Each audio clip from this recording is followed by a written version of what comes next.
ऊषानगर छावनी स्थित दिन दहाड़े घर में घुसकर महिलाओं को बंदी बनाकर लाखों की लूट करने वाले 9 आरोपियों को पुलिस ने पकड़ा है।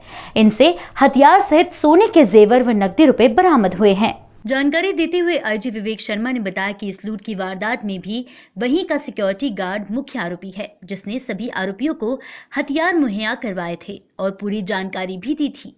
8 जुलाई की घटना में 5 लोग घर में घुसकर महिलाओं को बंदी बनाए हुए थे और उनसे नकदी व ज्वेलरी लूट रहे थे। 3 लोग बाहर रैकी कर रहे थे और चौथा सिक्योरिटी गार्ड है। इन सभी को पुलिस ने हिरासत में ले लिया है। पुलिस के मुताबिक सभी जुआ सट्टा खेलने वाले लोग हैं जो कि लॉकडाउन में बेरोजगार थे। इन्होंने आगामी समय में शहर की 3 अन्य कॉलोनियों में लूट की वारदात को प्लान किया था। यदि ये नहीं पकड़ आते तो अन्य 3 स्थानों पर विचार में लूट की वारदातें होना संभव थी। फिलहाल पुलिस इनसे पूछताछ कर रही है। इंदौर से सतीश शर्मा की रिपोर्ट। इंदौर शहर में पिछले 3-4 दिनों में जो 2 प्रमुख लूट की वारदातें हुई थी उसमें पुलिस को कामयाबी मिली है और दोनों घटनाओं के समस्त आरोपियों को पुलिस के द्वारा गिरफ्तार कर लिया गया है।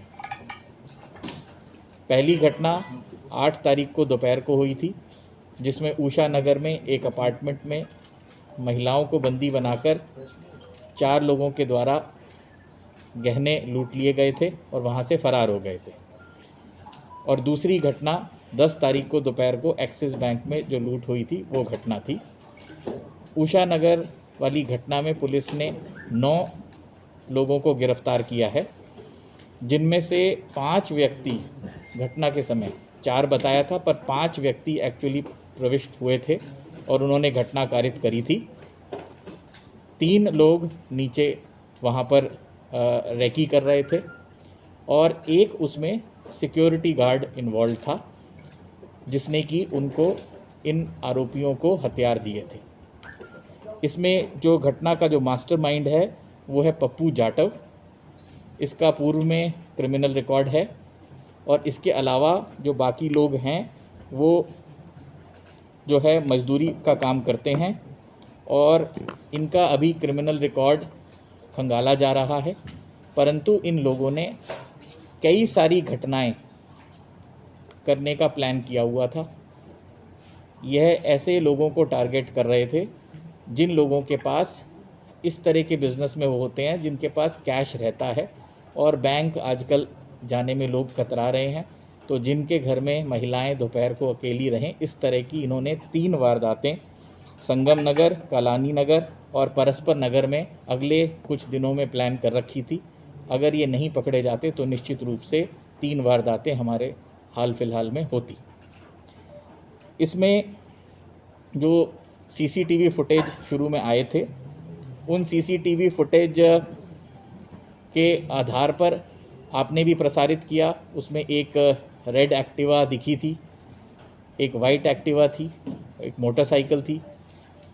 उसके बेसिस पे हमने फील्ड सर्च के लिए करीब 20 team additional SP crime Rajesh Raghuvanshi और एडिशनल एसपी मनीष खत्री के नेतृत्व में बनाई थी, जिन्होंने सीसीटीवीज़ फुटेजेस वहाँ से कलेक्ट करी, फील्ड इंटेलिजेंस गैदर करी, पुराने क्रिमिनल्स से पूछताछ करी और अंततः इन लोगों को एक स्वीपिंग ऑपरेशन में हमने कल रात में सभी को गिरफ्तार किया है।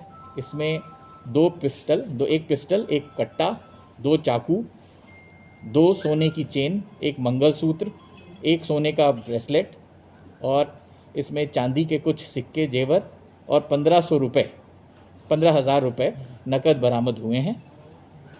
इसमें जो सिक्योरिटी गार्ड है उसने इनको हथियार मुहैया कराए थे और इस सिक्योरिटी गार्ड को भी हमने गिरफ्तार किया है। इसमें जो मुख्य चीज़ रही है वो ये लोग जो हैं ये जुआ वगैरह खेलने के शौकीन टाइप के लोग थे, जिनके पास पैसे की रहते नहीं थे, पर लॉकडाउन के दौरान इतना इनका जॉब भी नहीं चल रहा था। तो इन्होंने ये सोचा कि हम इस समय लूट के हम जो पैसा हमें मिलेगा वो आपस में बांट लेंगे। इसके अतिरिक्त सेकंड जो वारदात